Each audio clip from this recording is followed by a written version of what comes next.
Alhamdulillah,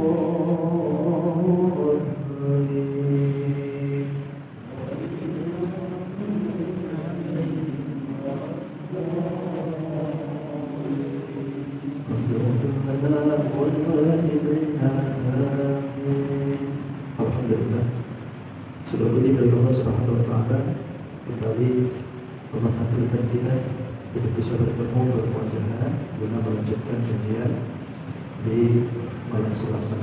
Mudah-mudahan kita bertahan sehat walafiat, panjang umur, barokah, dan mudah-mudahan amal ibadah kita senantiasa diterima dan diridhai oleh Allah Subhanahu wa Ta'ala. Amin ya rabbal alamin. Salawat dan salam digantinya semoga berbahagia kepada junjungan kita Sayyidul Mustafa wal Mustafa Nabi besar Muhammad Nabi sallallahu alaihi wasallam. Tidak lupa pada keluarganya, sahabat, penarik tabi'at sampai kepada kita yang mudah-mudahan kita khususnya yang berkumpul di tempat ini nanti di hari kiamat senantiasa dilakukan seperti itu. Amin. Amin. Ya rabbal alamin. Baik, hadirin wa hadirat rahimakumullah, menyambung bahasan yang pertama kemarin masih mukadimah, belum masuk ke ayatnya, masih jauh. Kemarin yang baru kita bahas itu mengenai namanya saja. Nama dari suratul Fatihah ini ternyata mengandung 20 nama. Memang tidak semuanya kita bahas karena memang habis waktu nanti. Kemudian ada keutamaan yang memang diberikan oleh Allah di dalam Kitabul Fatihah ini. Keutamaan ini tentu bagi kita sebagai umat dari Muhammad SAW yang diberikan keistimewaan, diberikan suratul Fatihah. Bahkan di dalam nama yang ke-20-nya itu, suratul Fatihah itu disebut surat as-sholat, surat sholat. Kenapa? Karena memang kita tahu bahwa setiap kali kita melaksanakan ritual sholat, ya pasti Fatihah itu mesti ada. Orang sholat baca Fatihah, nggak baca surat, sah-sah saja. Tapi sebaliknya ada orang sholat baca surat saja tanpa Fatihah, nggak sah. Nah, ketika ini jadi dominan di dalam sholat, maka suratul Fatihah pun disebut juga surat sholat. Bahkan di dalamnya itu ada dua yang diberikan oleh Allah Subhanahu wa Ta'ala ketika orang itu membaca suratul Fatihah dalam sholat. Bahkan seteng-seteng, tahu seteng-seteng? Setengah-setengah. Di dalam hadis qudsi disebutkan bahwa ketika ada orang sholat mengucapkan Al-Fatihah, itu setengah-setengah dikasih oleh Allah. Setengah untuk Allah, setengah untuk hamba, untuk kita yang melaksanakan sholat. Bahkan disebutkan di situ, ketika kita membaca suratul Fatihah dimulai dengan Alhamdulillah misalnya. Mulailah kita nih membaca Alhamdulillahirabbil alamin. Ketika kita ini membaca Alhamdulillahirabbil alamin, di dalam diskusi Allah menyebutkan bahwa Allah pun berkata, Hamdani abadi, hambaku telah memuji aku. Jadi ketika kita membaca suratul Al-Fatihah, tanpa disadari oleh kita bahwa ketika Alhamdulillah kita lontarkan, Allah itu memuji itu. Kata Allah, hamba itu telah memuji aku. Ini kan keuntungan, diingatkan oleh Allah. Bahkan ketika kedua, ketika kita baca Ar-Rahmanir-Rahim, Allah pun berkata, Ismi aliyya abdi, hambaku sungguh katanya lagi muji aku, lagi ngalem aku. Ismi itu pengalaman, pengagungan gitu. Atau dengan kata lain diangkat-angkat gitu. Biar banget gantengnya, kan? Nanjung-nanjung lah. Ketika kita nyebutin Ar-Rahman Ar-Rahim, itu Allah itu menyebutkan Ismi alayya abdi, itu hambaku lagi nanjung-nanjung aku.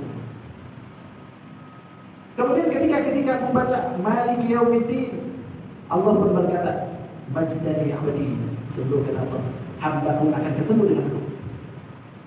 Ketika kita mengucapkan Maliki Yaumiddin, Allah pun berkata, Majdani abdi, hambaku akan ketemu dengan aku. Makanya kita ini kan sering mengucapkan Maliki Yaumiddin, berarti kita akan ketemu dengan Allah. Ketemu dengan Allah Subhanahu wa Ta'ala itu salah satu derajat yang paling tinggi sebetulnya. Orang masuk surga itu hebat luar biasa, tapi ada yang lebih hebat ketika kita masuk surga bertemu dengan Sang Pencipta surga. Indah masuk surga itu, senang masuk surga itu, tapi ada yang lebih senang lagi ketika kita masuk surga bertemu dengan Sang Pemilik surga.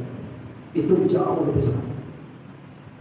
Bahkan jauh lebih nikmat ketika kita bertemu dengan hadirat Allah Subhanahu wa taala ketimbang surga. Makanya ketika kita mengucapkan Maliki Yaumiddin, kata Allah, aku akan ketemu dia. Siapa yang tidak pengen ketemu ya? Kita semua sholat, zakat, puasa, haji dan baik kita kan pengen ketemu dengan Allah kan? Pengen ketemu dengan Allah, pengen? Hah?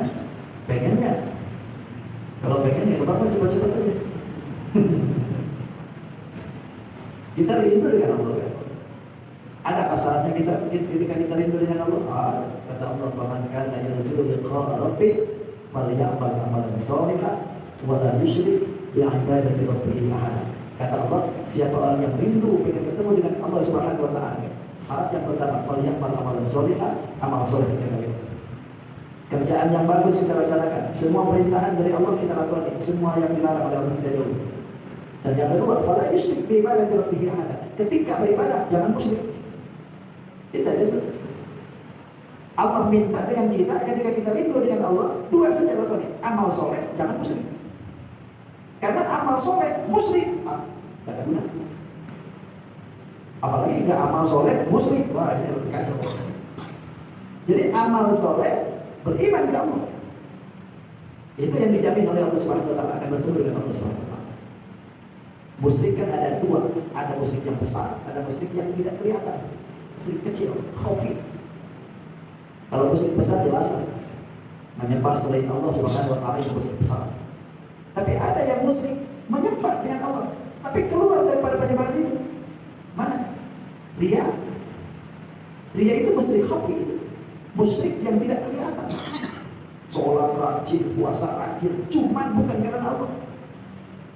Sedekah hebat, gede lagi. Tapi kalau nggak diomongin, ngomel-ngomel. Nah, itu berarti bukan lillah. Kalau nggak dipuji, apa? Berarti bukan lillah. Itu musyrik khafi. Mau bagaimana kita ketemu dengan hadratul Allah kalau musyrik begituan masih dipelihara? Makanya ketika Maliki Yaumiddin, kita ini akan bertemu dengan Allah. Lalu ketika kedua, Iyyaka na'budu wa iyyaka nasta'in. Nah ini ayat yang dibagi dua itu ini. Iyyaka na'budu wa iyyaka nasta'in, kata Allah.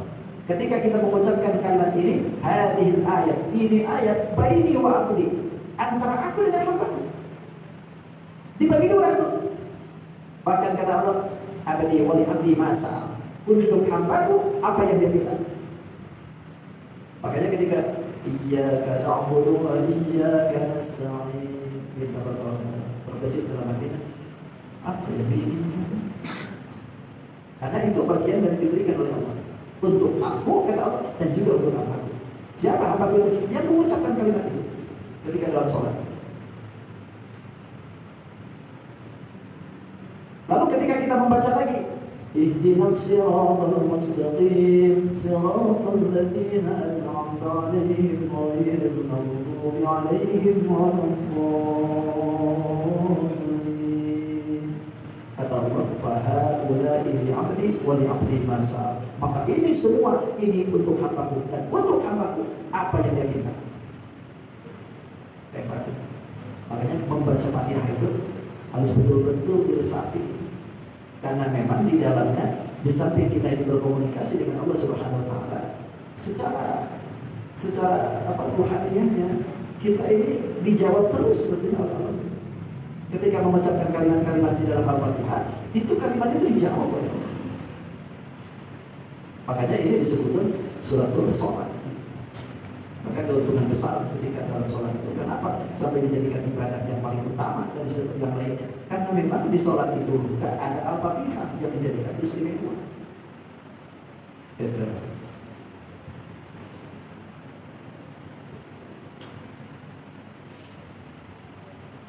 Bahkan ketika kita mengucapkan Al-Fatihah, ada hadis yang diriwayatkan. Pakai diriwayatkannya pun sampai pakai sumpah-sumpah semua. Bahkan di dalamnya itu sampai ke Rasulullah, bahwa Rasulullah pun dari Jibril pun dari Israfil. Apa yang dikatakan oleh Israfil? Kata Israfil, bi'izzati wa jalali wa judi wa karami. Allah Subhanahu wa taala berkata kepada malaikat Israfil, demi keagunganku, demi kemurahanku, demi kemuliaanku, kata Allah, man qara'a bismillahirrahmanirrahim bi Fatihatil Kitab. Siapa orang yang membaca bismillahirrahmanirrahim disambung dengan suratul Fatihah marratan wahidah, satu kali saja, isyhadu, kata Allah, saksikan wahai semua para malaikat, inni ghafartu lahu, aku akan ampuni dia. Sungguh, kata Allah, aku ampuni dia. Bahkan wa qabiltu minhu hasanah, aku terima segala kebaikannya. Bahkan wa tajawaztu anhu sayyi'at, aku lupakan, aku bebaskan kejelekannya. Ini demi kemuliaan bismillah dengan Fatihah. Jadi ketika Allah Subhanahu wa taala memberikan jaminan seperti ini, berarti ketika kita baca bismillah dengan Al-Fatihah itu secara tidak langsung taubat. Sering baca Al-Fatihah berarti dosa itu dikikis. Bismillah dengan Al-Fatihah sering kita baca, dosa diampuni oleh Allah, kebaikan diterima. Sepanjang tidak musyrik. Sepanjang tidak musyrik. Kalau musyrik ya nggak bisa juga. Bahkan orang yang senantiasa baca bismillah disambung dengan Al-Fatihah, wala akhrabu lisanahu, kata Allah, dijamin lisannya tidak akan dibakar dengan neraka. Lisannya tidak akan dibakar dengan api. Karena memang lisan yang selalu mengucapkan bismillah, alhamdulillah, itu dijamin lisannya nggak bakalan dibakar. Bahkan wajirahu min adzabil qabri, Allah lewatkan dari siksa kubur, Allah lewatkan dari neraka. Bahkan wal fazail akbar, Allah lewatkan daripada kekagetan yang besar, maksudnya kiamat. Tahu-tahu di pintu surga aja gitu. Insyaallah. Jadi kan keagungannya. Wah, kalau begitu Pak Ustaz, baca bismillah aja dengan Al-Fatihah, nggak usah sholat Ustaz. Jamnya itu nggak bisa. Maksudnya itu syariat semua jalankan, lalu Al-Fatihah dengan bismillah yang dilupakan. Karena memang keutamaan di sini Allah jamin. Allah berikan kehebatannya di sini. Bahkan kan tadi disebutkan bahwa orang yang senantiasa baca suratul Fatihah itu dengan bismillah dijamin lisannya tidak akan dibakar. Karena memang bismillah ini mempunyai keutamaan. Bahkan di dalam hadis lain disebutkan Allah Subhanahu wa taala memberikan keutamaan di dalam bismillah itu sampai satu huruf demi satu huruf. Satu huruf demi satu hurufnya pun diberikan oleh Allah keutamaan bismillah. Pernah hitung huruf bismillah berapa? Pernah itu huruf bismillah berapa? Gak pernah? Gak pernah ya? Coba, rajin-rajin kita hitung bismillah. Hurufnya ya. Nah, kita hitung sama-sama. Nanti di hadapan Allah pernah hitung bismillah? Pernah besar ini. Bismi, ba, sin, mim. 3. Allah, alif, lam, ha. Lalu 7. Ar-Rahman, alif, lam, ro, ha, mim, nun. Berapa? 11. Ar-Rahim, alif, lam, ro, ha, ya, mim. Berapa teman? 19. Kok kerok? 19 kan? 19 ya? Ini bener ini. Ya kan? 19 kan? Ayo balikan lagi. Ba, sin, mim, alif, lam, ha. Terus alif, lam, ro, ha, mim, nun. Alif, lam, ro, ha, ya, mim. 19. Apa ini rahasianya ini huruf 19 dalam bismillah? Ternyata ulama al-arifin itu menyebutkan bahwa ketika kita ini sering mengucapkan kalimat bismillahirrahmanirrahim, maka Allah akan selamatkan kita dari penjaga neraka yang 19. Kok tahu penjaga 19 itu ada? Memang Allah sebutin, kata Allah Isata Asyar itu 19 penjaga neraka. Maka setiap kali kita mengucapkan bismillahirrahmanirrahim, satu huruf dari satu hurufnya itu akan menjadi benteng daripada siksanya itu. Ba, satu huruf dijadikan benteng. Sin, satu huruf dijadikan benteng oleh Allah. Sehingga 19 huruf ini menjadikan benteng daripada penjaga neraka itu. penjaga neraka itu kan jabatnya tuh. Itu kan ibaratnya pimpinannya. Ada pembocoran juga banyak. Ada di antaranya 19. Maka di dalam yang 19 ini, ketika kita baca Bismillah, dihindarkan oleh Allah. Dihindarkan oleh Allah dari yang 19. Makanya ini bagian dari keutamaan kita. Baca surat Al-Fatihah Bismillah. Satu huruf demi satu huruf. Masya Allah. Ini nggak bakal ketemu di dalam kitab-kitab yang lain. Kalau kitab-kitab yang lain itu nggak jadi jaminan bacaannya. Hanya Quran saja yang ketika dibaca bisa jadi nilai ibadah. Kalau kitab Injil, Zabur, Taurat dan suku-suku yang lain ketika dibaca tidak jadi nilai ibadah. Ketika amalnya dari bacaan itu dipraktekkan baru jadi nilai ibadah. Tapi kalau kitab kita Al-Quran ini tidak begitu. Baru lihatnya saja sudah jadi ibadah. Baru dengarnya aja jadi nilai ibadah. Baru ngucapin satu huruf jadi nilai ibadah. Apalagi sudah dibaca, dipraktekkan. Betul. Hebat luar biasa. Makanya ini adalah salah satu pembuka ketika kita ini membaca Bismillahirrahmanirrahim. Di samping hurufnya dijadikan oleh Allah junnatun min adzabillah. Allah jadikan itu semua jadi perisai, jadi tameng daripada penjaga 19 api neraka. Dijadikan tameng oleh Allah. Terus yang kedua, di dalam huruf Bismillah ini diberikan oleh Allah keistimewaan bahwa setiap pembuka asma Allah itu terus ada di dalam Bismillah. Jadi huruf-huruf yang ada di dalam Bismillah itu ternyata kunci daripada nama-nama Allah. Nama-nama Allah kan berapa? 99. Cikeng. 99 itu Asmaul Husna. Semuanya dibuka dengan Bismillah. Coba. Ketika Allah Bismi ini adalah miftahul ismuhu ta'ala, menjadi kunci daripada nama Allah Ta'ala. Basirun, Baqi, ini asma Allah. Maha melihat, maha kekal. Dibuka dengan Bismillah. Mana lagi sin? Sin itu miftahun daripada Sami'un, maha melihat. Mim, miftahul ismuhu mulkun, maha merajai.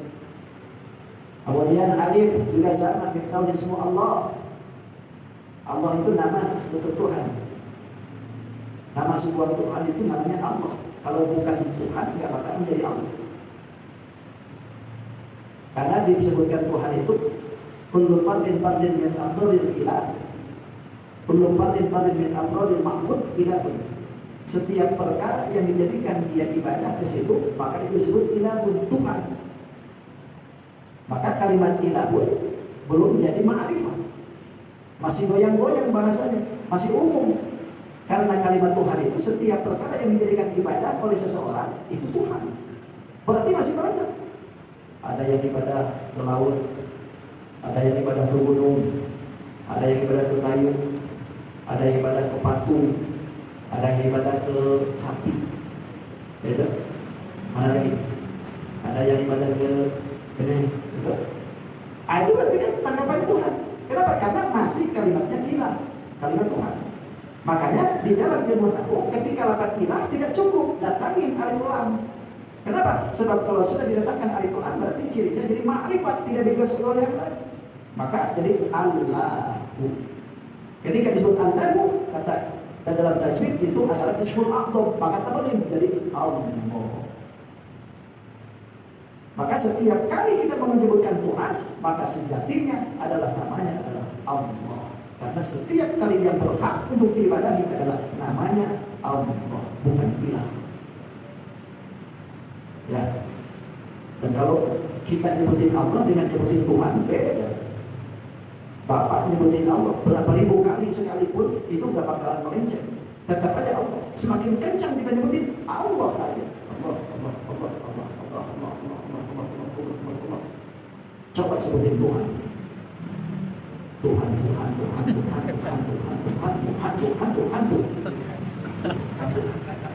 Ujung-ujung jadi hantu. Kencang, makin kencang kadang-kadang hantu. Kenapa? Karena bukan Tuhan. Kalau kalimat ilah saja belum Tuhan. Yang disebut Tuhan itu namanya Allah. Itu mustahilun ya. Mustahikun bi asma'i ta'ala. Yang berhak nama Allah Subhanahu wa taala, ya Allah. Ya.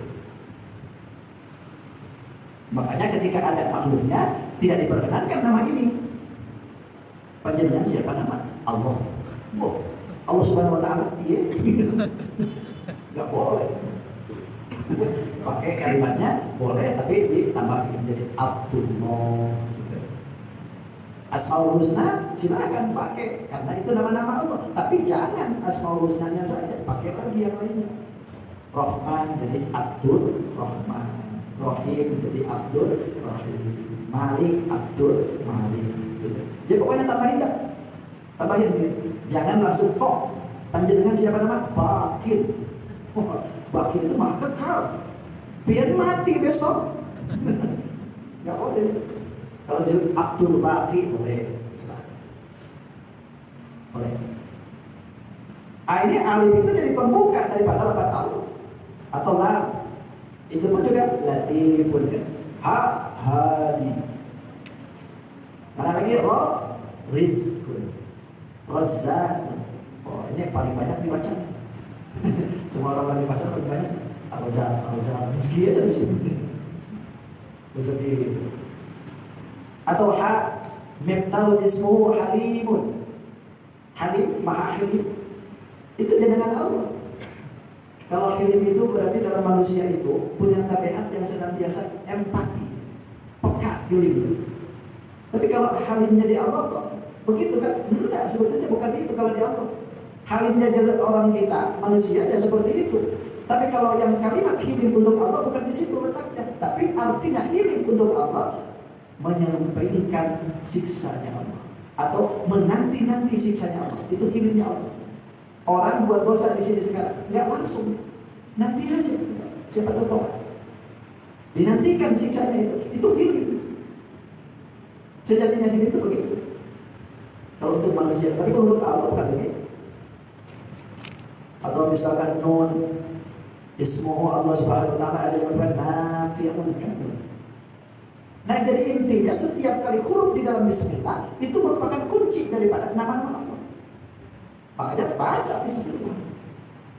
Sampai kemarin saya sudah sebutkan, kiai saya pakai bacaan bismillah aja, apa-apa tuh bismillah. Sampai bisa orang seperti itu bismillah. Kenapa? Lo semua dari bismillah berangkatnya, semua nama Allah terbuka.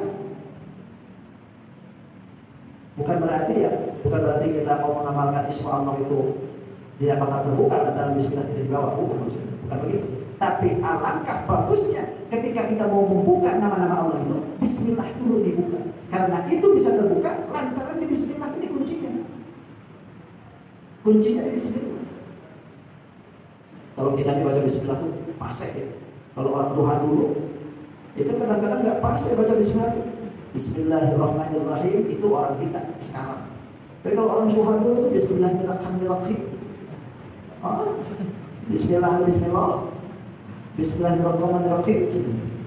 Tapi walaupun ucapan seperti itu bisa terbang orang dulu tuh. Hebat luar biasa. Saya punya kawan orang Tasik dulu lagi nyantri. Itu amalannya bismillah Pak. Tapi diberikan keistimewaan oleh Allah. Ketika suatu saat dipuji dia naik pohon kelapa, ini betul Pak. Dipuji oleh Allah jatuh dari atas. Tapi begitu sudah ke bawah, terbang lagi ke atas ya.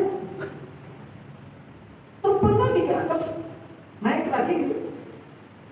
Begitu sudah dibawa lagi kita, apa ya amalan itu? Aku ini ingat Bang ketika jatuh itu ingat bismillah.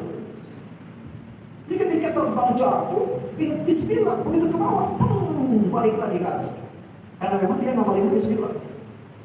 Puasanya memang kuat. Puasanya kuat. Itu bismillah aja. Kita bismillah luar biasa. Pas ada orang kesurupan baca bismillah Al-Fatihah ayat kursi, malah jinnya ikut-ikutan baca ayat kursi. Bukannya nyingkir, bukannya minggir, malah ikut dia baca ayat kursi. Aku juga bisa baca ayat kursi. Enggak ada takutnya tuh. Kenapa? Karena bacaan kita bismillah dengan Al-Fatihah itu enggak nyampe ke hati. Baca Al-Fatihah dengan ayat kursi kebataran. Ya gimana kata jinnya? Dia nih baca ayat kursi aja yang ketakutan begitu. Kalau jin itu lihatin kita takut begitu malah ngeyel dia. Malah ngeyel. Makanya jangan takut. Ya, mau begini aja malah begitu lihatin lari juga. Jadi kuncinya kan ke hati. Kalau di muntung aja nggak ada ininya. Ya, faidah ada, pahala ada, tapi untuk lebih jauhnya itu harus betul-betul ibaratnya mendarah daging. Bismillah. Karena itu merupakan jadi kunci kita. Nah, kalau seandainya kita di dalam hukum fikih antara orang yang baca bismillah dengan dengan yang tidak baca bismillah, ini bagaimana ini? Apakah kita harus baca bismillah atau tidak? Sebetulnya itu ikhtilafiyah para ulama saja. Kalau kita ke Mekah atau ke Madinah tidak baca bismillah, memang ketika mau mengucapkan Al-Fatihah itu langsung aja Allahu Akbar. Alhamdulillahirabbil alamin. Enggak kedengaran bismillah. Kenapa? Lantaran mereka berpendapat bahwa bismillah itu bukan dari bagian Al-Fatihah. Itu termasuk Imam Malik, Imam Haji Madinah, Basro, Negeri Syam, Imam Auza'i, Imam Malik. Itu berpendapat bahwa bismillah itu bukan dari satu ayat dari Al-Fatihah. Karena mereka mengambil dalil bahwa Abu Bakar, Sayyidina Umar, Sayyidina Utsman, Sayyidina Ali ketika masih hidup jadi imam itu tidak pakai bismillah. Tidak pakai bismillah. Berpendapat para sahabat yang itu. Berarti itu menandakan bahwa bismillah bukan bagian dari Al-Fatihah. Itu pendapat dari Imam Malik. Yang dipakai di Madinah, di Syam, di Maroko, terus di Syria itu dipakai yang pakai bismillah. Tapi kalau kita ini mazhab Syafi'iyah, kalau mazhab Syafi'iyah itu pakai bismillah. Karena memang di dalamnya beliau berpendapat bahwa bismillah itu bagian dari satu ayat dari Al-Fatihah. Dari mana mengambil dalilnya? Karena mengambil dalil daripada penganikan Nabi. Kata Nabi, "Idza qara'tumul hamdulillah." Bila mana kalian membaca alhamdulillahirabbil alamin, faqra'u bismillahirrahmanirrahim. Maka bacalah oleh kalian bismillahirrahmanirrahim. Kenapa? Inna ummul Quran wa ummul kitab. Karena bismillah itu adalah induknya Quran, sekaligus Fatihah induknya kita. Maka berdasarkan pengandikan Nabi ini, Imam Syafi'i dengan ulama-ulama dari golongan Syafi'iyah berpendapat bahwa bismillah itu berarti bagian dari Al-Fatihah.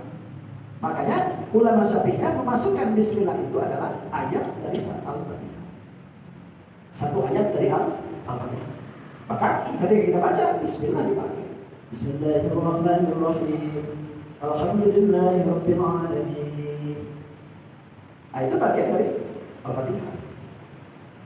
Tapi intinya kita harus meyakini bahwa bismillah itu adalah kalamullah. Itu aja. Adapun dibaca ataupun tidak, itu ikhtilaf para imam. Jadi kalau misalkan di sini ada seseorang imam misalkan datang langsung alhamdulillahirabbil alamin, ya sudah enggak apa-apa. Enggak usah ribut gitu. Cuman yang jadi permasalahan itu ketika di satu wilayah itu sudah terbiasa membaca Al-Fatihah pakai bismillah, maka datang orang ke situ ya baca bismillah. Atau kita jadi imam di sana, misalkan di negeri yang tidak pakai bismillah, ya kita usahakan baca itu alhamdulillah aja langsung. Karena menjaga kemaslahatan masyarakat umat ini lebih diutamakan ketimbang mengajar ini. Gitu. Kan di kita itu kadang-kadang nggak baca bismillah aja kan gaduh gitu. Sesat. Sesat. Masa bismillah nggak dibawa? Jadi bukan permasalahan sesat atau sesatnya, pengetahuan kita aja nggak nyampe gitu. Ada yang telepon ke saya, Pak Ustaz, pagi-pagi tuh, Pak Ustaz saya mau diskusi apa? Ini Pak Ustaz, kami ini ada orang baru. Itu kalau disuruh jadi imam tuh, wah semangat betul, memang bagus suaranya. Terus apa masalahnya? Cuma dia daripada bismillah Pak Ustaz. Kami ini di belakang mengaku Pak Ustaz. Jadi harus bagaimana ini? Apakah orang ini tidak boleh jadi imam atau bagaimana? Wah, saya jelasin dengan sesuai hukum yang kita tahu dalam masalah ini. Akhirnya, oh begitu ya. Tapi saya sarankan bagi orang tersebut panggil oleh seluruh jamaah atau pengurus, lalu beritahukan kebiasaan di masjid itu supaya dia paham. Akhirnya nurut juga dia dipanggil besoknya. Lalu begitu sudah saya ke sana, saya tanya gimana? Alhamdulillah Ustaz, kita baca bismillah sekarang. Padahal kemarin ributnya minta ampun. Gara-gara ini aja. Nah ini jangan seperti itu. Jadi kebiasaan ini tentu harus dilihat juga oleh kita. Kita masuk ke ranah yang baca bismillah, ya baca. Kita masuk ke ranah yang tidak, ya usah. Karena memang ini bagian daripada istilah para ulama soal baca atau tidak. Dan adapun di dalam keberadaan bismillah itu adalah kalam Allah Quran pasti. Kalau tidak ada bismillah, kubur. Oh, bismillah itu bukan kalam Allah, itu hanya kalangan ulama, kubur. Kenapa? Karena bismillah itu Allah sendiri yang menyebutkan. Bahkan pertama kali baginda Rasul, bisa nih? Sudah. Sedikit. Pertama kali baginda Rasul itu sebelum nulis bismillah itu asalnya bismikallah, bismikallahumma. Ketika ayat turun yang menyebutkan di dalamnya itu adalah kalimat Allah, maka dijadikanlah bismillah. Awal pertamanya enggak bismillah. Wa qala al-kabu bismillahi majreha wa mursaha inna rabbi laghafurur rahim. Ketika ayat itu turun, asalnya bismikallahumma diganti jadi bismillah. Diganti oleh Rasul jadi bismillah. Lama kelamaan turun lagi ayat yang menyebutkan di dalamnya qulillaha wa qulidur rahman. Maka ketika itu Rasulullah langsung mengganti lagi. Asalnya bismillahi ditambahin jadi bismillahirrahmanirrahim. Turun lagi ayat yang ketiga yang menyebutkan di dalamnya innahu min Sulaiman wa innahu bismillahirrahmanirrahim. Nah, ketika itu bismillah itu turun untuk menyatakan di dalam kisah Nabi Sulaiman, maka Rasulullah pun mengganti jadi bismillahirrahmanirrahim. Itu asalnya bismillahirrahmanirrahim. Itu masih banyak tapi waktu juga yang belum bisa memungkinkan untuk kita berbaca. Insyaallah kita sambung lagi ya. Belum masuk ke ayat alhamdulillah, baru bismillah. Ini penting memang kita sampaikan, bukan hanya kita membahas masalah tafsir, tapi asbabun nuzulnya pun kita harus tahu. Jadi ketika kita tahu sebelum daripada apa yang kita baca, biasanya timbul keyakinan. Wah, ternyata apa yang saya baca ini hebat. Jadi akhirnya yakin betul. Cukup sudah, terima kasih. Mudah-mudahan apa yang disampaikan bermanfaat. Mohon maaf tidak ada sesi tanya jawab ya. Jadi kalau tanya jawab satu nanti melanjutkan lagi kemana-mana. Insyaallah saya yakin kalau ada pertanyaan ya cukup nanti dijawab saja. Sesi nanti sisakan atau sambil ngopi di restoran. Ya, cukup terima kasih. Mohon maaf yang dapat berkenan dan wassalamualaikum warahmatullahi wabarakatuh. Allahumma shalli ala sayyidina Muhammad ajma'in. Bismillahirrahmanirrahim. Assalamualaikum warahmatullahi wabarakatuh. اللهم ربنا تعالى بما علمتنا وجعلنا اليوم قولا وفقهنا وفقهنا لنا في ديننا توسلنا بالتعالى توسلنا بالتعالى توسلنا بالرسول لنا ربنا آتنا في الدنيا حسنة وفي الآخرة حسنة وقنا عذاب النار والحمد لله رب العالمين تقبل الله منكم إنك يا كريم اللهم وبحمدك أشهد أن لا إله إلا أنت أستغفرك وأتوب إليك.